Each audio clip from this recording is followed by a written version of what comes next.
Quelles sont les opportunités sur la bourse parisienne? C'est ce qu'on va regarder ensemble dans cette vidéo. On va continuer à regarder ça ensemble, on va continuer à scanner les entreprises cotées sur Euronext Paris. Si vous aimez mon contenu, vous pouvez le partager sur vos réseaux et mettre un pouce vers le haut à cette vidéo. Vous pouvez également rejoindre la chaîne pour avoir accès en avant-première aux vidéos. Allez, on va passer en revue on va dire une tranche de Euronext Paris. Je vous dis les entreprises qu'on va garder. On va prendre Ipsen, Carrefour, on l'a déjà regardé. Klépierre, je mets ça plutôt de côté. Je ne suis pas un grand fan de l'immobilier. On va prendre Rexel, Renault, on a déjà vu. On va prendre Evans, on va prendre Getlink, on va prendre SPI, Abivax, c'est une biotech. Moi, je déconseille d'investir là-dedans. Donc, je mets ça de côté. Sodexo, on va prendre. Coivio, Gessina, bon, ça, c'est des rates. On va mettre ça de côté. On va prendre GTT, Elis, Technip Energy et Nexans. On enlève les compagnies du Cambodge et de l'OD, ça sont encore des entreprises de la galaxie Bolloré, compliquées à analyser. Je vous ai préparé la watchlist sur Investing Pro. Vous avez 15% de réduction sur l'abonnement annuel en plus des promos habituels via le lien qui se trouve en haut à droite de l'écran ou dans le commentaire épinglé de la vidéo. Dans cette watchlist, les colonnes que nous avons, on a le nom de l'entreprise, l'industrie dans laquelle elle opère, la capitalisation boursière en euros, croissance du chiffre d'affaires en rythme annualisé sur 5 ans, les multiples de valorisation par rapport au flux, qu'on a la valeur d'entreprise sur EBITDA, le ratio court bénéfice et le ratio court free cash flow, le multiple de valorisation par rapport aux actifs tangibles. On n'a pas de décote ici et on n'a pas de financière. Allez, Evans, on peut dire que c'est une financière, on va en reparler. Le PEG ratio, ça c'est plutôt pour les entreprises de croissance. Il n'y en a pas vraiment dans cette liste. Peut-être GTT quand même. Si on les regarde GTT, ça a l'air intéressant. Le rendement des capitaux investis, ça c'est une rentabilité opérationnelle. Et le rendement des fonds propres, rentabilité plutôt financière. Donc là, on n'a pas de société financière, peut-être à nouveau Evans, on va en reparler. L'endettement en termes de dette nette sur EBITDA et l'endettement en termes de dette nette sur fonds propres. Donc là, c'est combien d'années d'EBITDA il vous faut pour rembourser l'endettement net et quel est le rapport de force entre les créanciers et les actionnaires de l'entreprise. Ici, le rendement du dividende, quand il y en a un, et la sécurité de ce dividende via le payout ratio, donc la proportion de free cash flow versée en dividende. On commence avec le premier dossier de cette sélection. Il s'agit de Rexel. Donc Rexel, c'est une entreprise qui est spécialisée dans la distribution de matériel électrique. Donc c'est plutôt un distributeur, une trapézie, de nénuphars, c'est-à-dire du maillage territorial pour rapprocher les centres de distribution auprès des clients. On est sur la thématique de long terme de l'électrification, qui est quand même assez porteuse. 10 milliards d'euros de market cap, 7% de croissance du chiffre d'affaires en rythme annualisé sur 5 ans. C'est une entreprise qui fait plutôt de la croissance externe pour aller plus vite, parce que sinon c'est un marché qui est globalement assez mature, quoique, en accélération avec la thématique de l'intelligence artificielle. Donc à suivre, c'est assez porteur quand même. On est à 12,5 en valeur d'entreprise sur le DAC 41 en PE et 18 en price to free cash flow. Donc ça, c'est une entreprise qui est quand même un peu chèrement valorisée à l'heure actuelle. 7,5% de rendement des capitaux investis. Je trouve que c'est une rentabilité qui n'est pas extraordinaire. Et c'est relativement intensif en capital. En gros, le ROIC, je vous rappelle, c'est une rentabilité économique. Donc ça s'abstrait de la façon de se financer. On est sur le résultat d'exploitation, moins l'impôt sur les sociétés, donc NOPAT en anglais, Net Operating Profit After Tax, divisé par donc l'actif immobilisé, donc tout ce qui est actif style machine, entrepôt, etc., plus le besoin en fonds de roulement.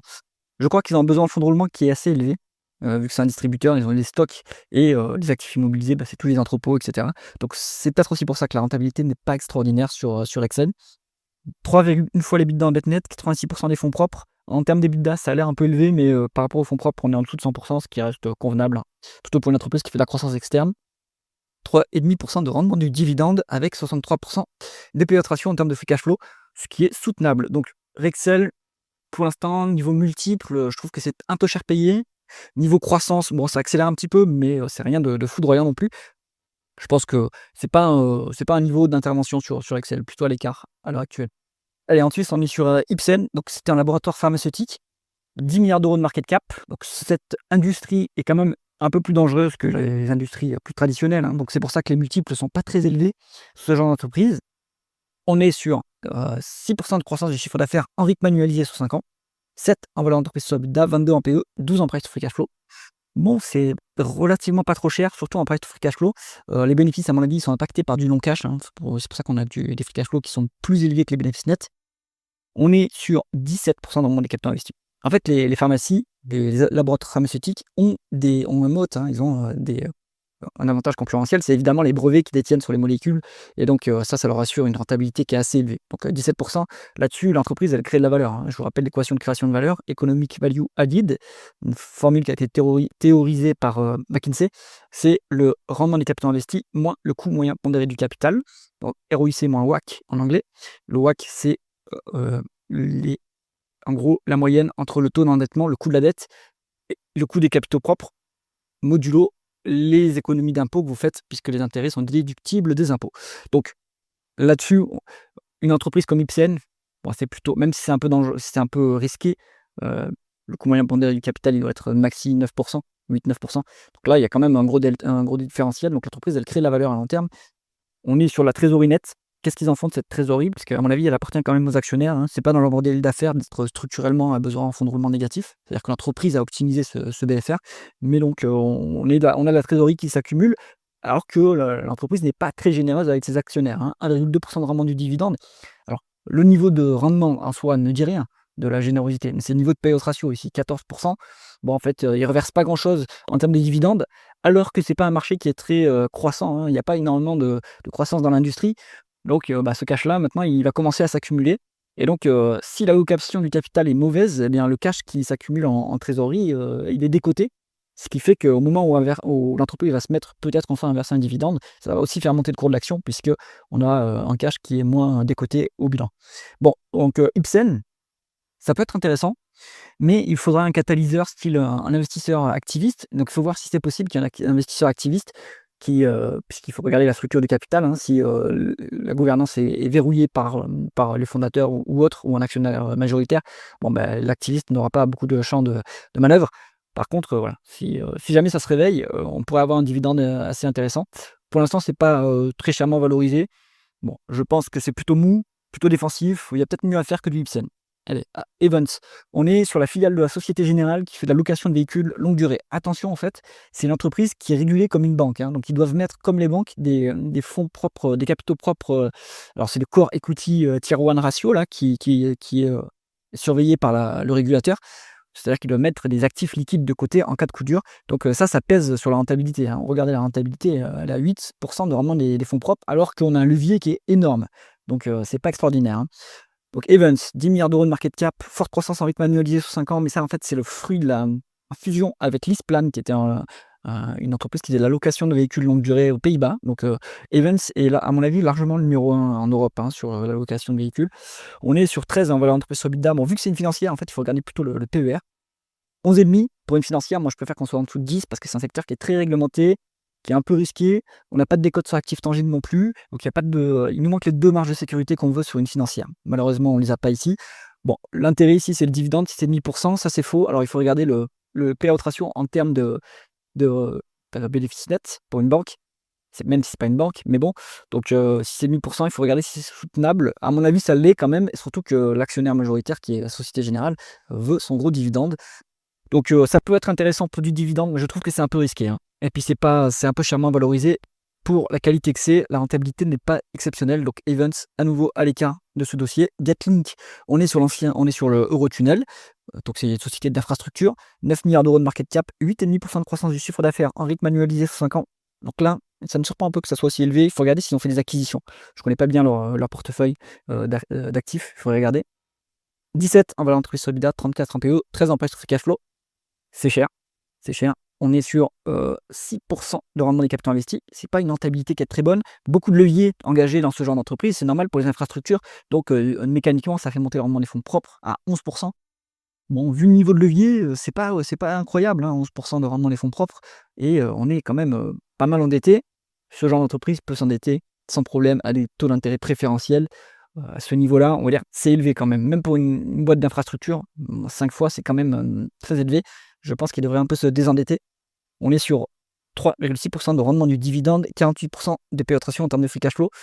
Bon, c'est plutôt convenable comme niveau de paiement, mais je pense qu'ils priorisent le désendettement quand même, et ça pourrait être mieux. Sur l'infrastructure, on peut s'attendre vu que il n'y a pas de croissance en général, on peut s'attendre plutôt à 5% de rendement du dividende plutôt que 3,6 ici, et un payout ratio plus élevé. Mais peut-être qu'ils priorisent le désendettement. Donc pour l'instant, je ne vois pas d'opportunité d'investissement sur Getlink non plus. SPIE, c'est une société qui fait du multiservice aux entreprises. Ce que j'ai en tête, par exemple, c'est qu'ils gèrent, le système électrique, par exemple, des bâtiments des entreprises. Ils gèrent les systèmes de ventilation et cetera. Donc multiservice aux entreprises. 8,5 milliards de market cap, 7 de croissance du chiffre d'affaires en rythme annualisé sous 5 ans. De mémoire, c'est plutôt une croissance externe. Ils font des acquisitions pour, un peu stimuler cette croissance, vu qu'en organique, c'est pas très fort. 14 en valeur d'entreprise sur EBITDA, 42 en PE, 9 en place de free cash flow. C'est une boîte qui génère structurellement du free cash flow. Ça ne m'étonne pas, hein, il n'y a pas de croissance organique. On ne va pas faire de la grosse dépense en capital. Ils n'ont pas de besoin en fonds de roulement, à mon avis. Enfin, ils n'ont pas de stock en tout cas, donc ils doivent bien gérer les délais de paiement clients et fournisseurs. 9 en price to free cash flow, c'est pas très très cher. Il faut voir s'il n'y a pas aussi un biais sur style des loyers ou autre chose qui font que les free cash flow sont un peu gonflés. Parce que ils sont quand le multiple est quand même beaucoup plus bas qu'en valeur d'entreprise sur EBITDA, donc ça me questionne un peu. Il faut regarder. C'est un peu cher, hein, de toute façon. Alors si on est en dessous de 10 en price to free cash flow, c'est pas très cher, mais si c'est gonflé par quelque chose, en tout cas en valeur d'entreprise sur EBITDA, c'est un peu cher, hein, ici. C'est pas dans mes multiples d'intervention en tout cas. 9 vraiment des capitaux investis, rentabilité convenable, mais pour du service, il n'y a pas beaucoup de capital non plus pour faire tourner cette activité. Bon, ça me paraît convenable, mais sans plus, hein. 9 c'est pas extraordinaire. 2,7 fois l'EBITDA en dette nette, 137 des fonds propres, donc attention. Il y a beaucoup de dettes et il n'y a pas de biais, à mon avis, sur des capitaux propres en diminution. Il y a des rachats d'actions pour annulation. Donc, il faut vérifier là que ça me l'air un peu élevé, hein, même si en termes d'EBITDA, c'est pas très élevé. 137%, au-delà de 100% pour ce genre d'activité, même s'ils ont un peu de revenus récurrents, c'est un peu élevé, hein. La dette me semble trop élevée. 2,1% de rendement du dividende, 17% des free cash flow. Donc, ce dividende est soutenable et pas très généreux. Voilà. Bon, SPI, à nouveau, enfin, également, je trouve qu'il n'y a pas d'opportunité d'intervention sur ce dossier. Sodexo, ils ont fait une publication au jour où je tourne la vidéo qui a été plutôt médiocre, hein. Donc, c'est un secteur qui est un peu compliqué. Les marges sont très faibles. On est dans la restauration collective. Les marges sont faibles, la concurrence est assez féroce. Donc, méfiance sur ce genre de dossier. 6 milliards de market cap. On est à 4,5% de croissance du chiffre d'affaires en rythme annualisé sur 5 ans. Ça, c'est uniquement de la croissance externe, hein. La croissance organique, elle est plutôt nulle, hein, sur ce genre de marché. 7 en valeur d'entreprise sur EBITDA, 9 en PE, 10 en price to free cash flow. Bon, pour moi, c'est des niveaux value de valorisation, donc c'est pas mal. 8,4% de rendement des capitaux investis, pas extraordinaire, hein. C'est pas intensif en capital du tout. Il n'y a pas de capital en fait pour ce genre de boîte, hein. Vous amenez juste du service, du savoir-faire. Donc il n'y a pas d'actifs immobilisés, besoin en fonds de roulement, normalement il est bien optimisé. Donc 8,4%, pas extraordinaire. En termes de rendement des fonds propres, 19%, par contre c'est plutôt copieux, hein. Bonne rentabilité ici. Je pense qu'il y a un biais sur des rachats d'actions pour annulation. Donc les capitaux propres ont dû diminuer sur la période. C'est pour ça qu'on a une telle différence. Et à nouveau ici, là, l'endettement a l'air assez élevé et c'est peut-être à cause de ces fonds propres qui sont en diminution. Donc il faut regarder ça. 2,1 fois les EBITDA en dette nette. Ça monte à chaque fois qu'ils font des acquisitions, puisque c'est comme ça qu'ils font de la croissance. 6% de rendement du dividende. Je crois qu'il y a eu un dividende spécial sur les 12 derniers mois.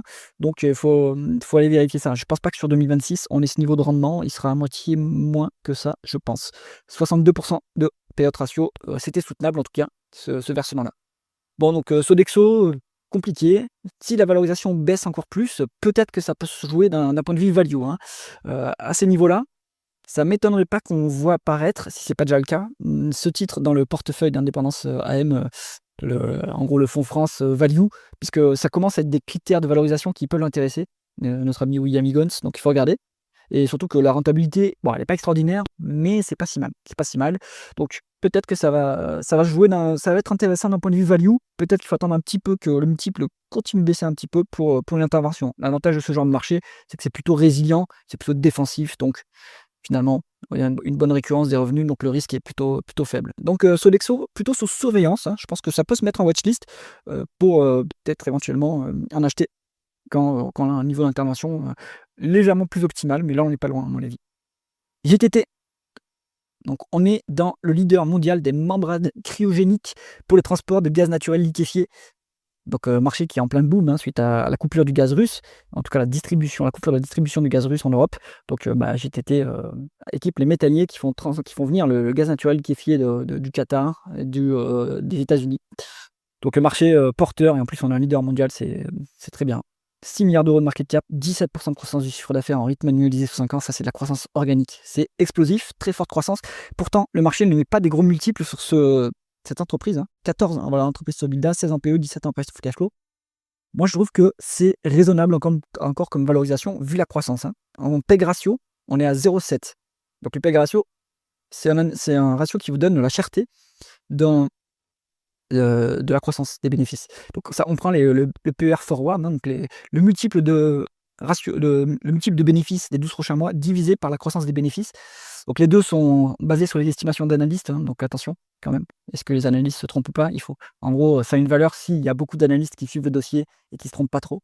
Mais en tout cas, ça nous dit qu'on paye 1 € de croissance des bénéfices, on le paye 70 centimes. Donc la croissance est sous-valorisée sur GTT, a priori.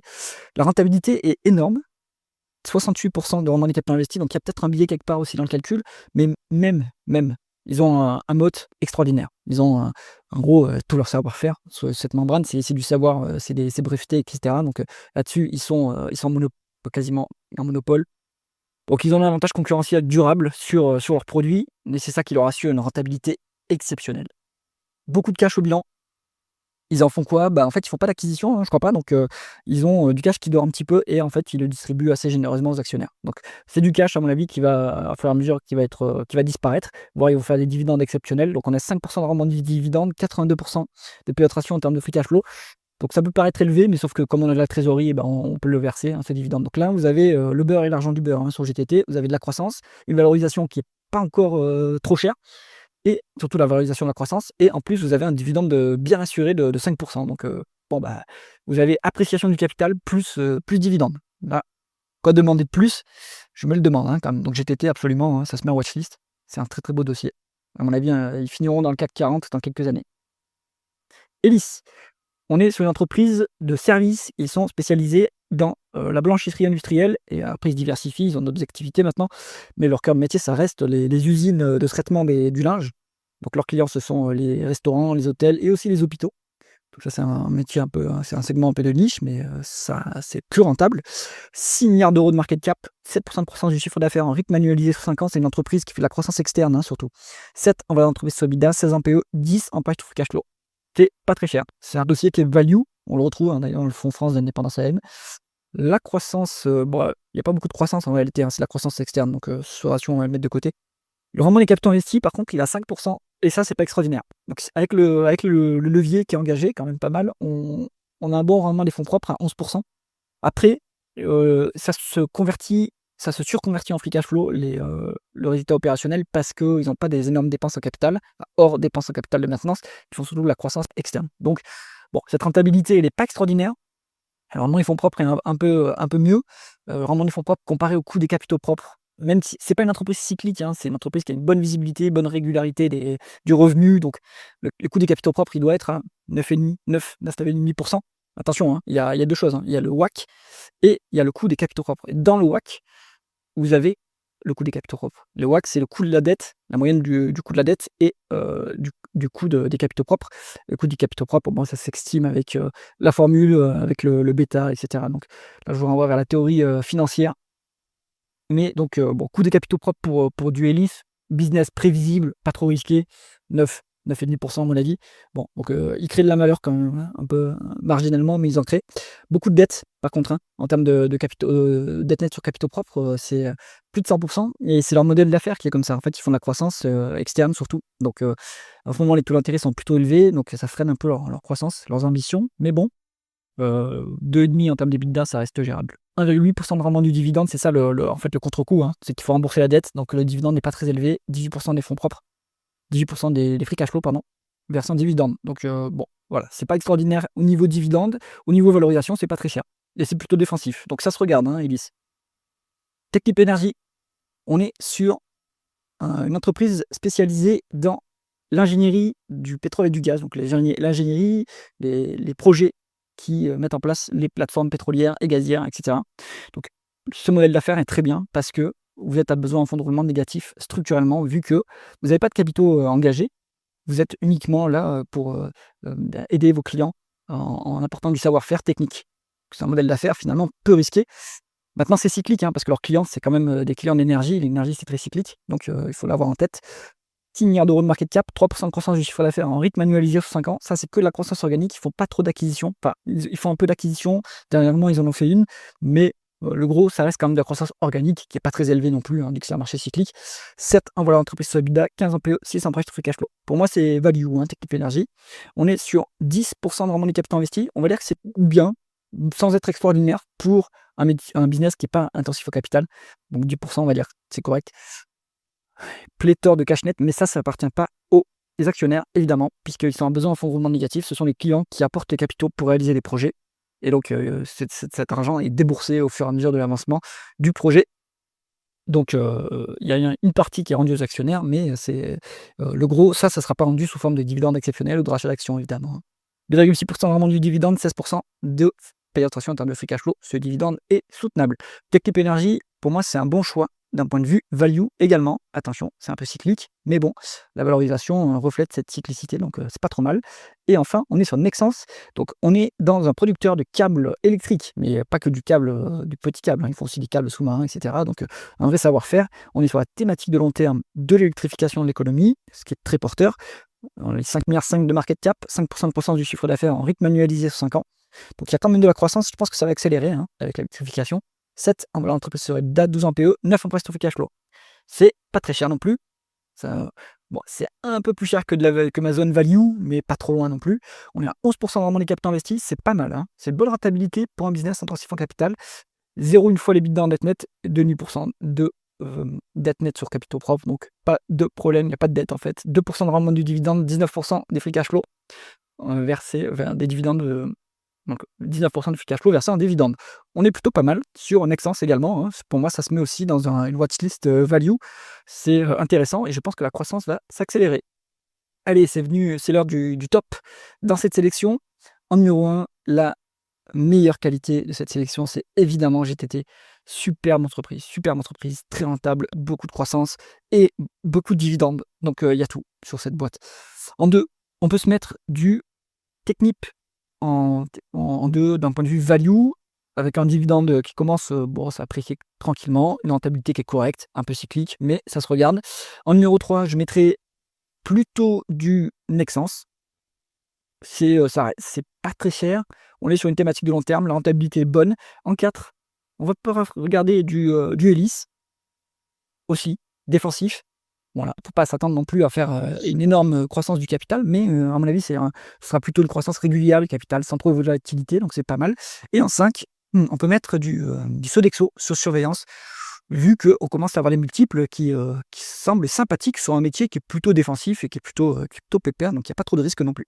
J'espère que cette vidéo vous a intéressé. Si c'est le cas, mettez un pouce vers le haut et pensez à vous abonner à la chaîne. À bientôt.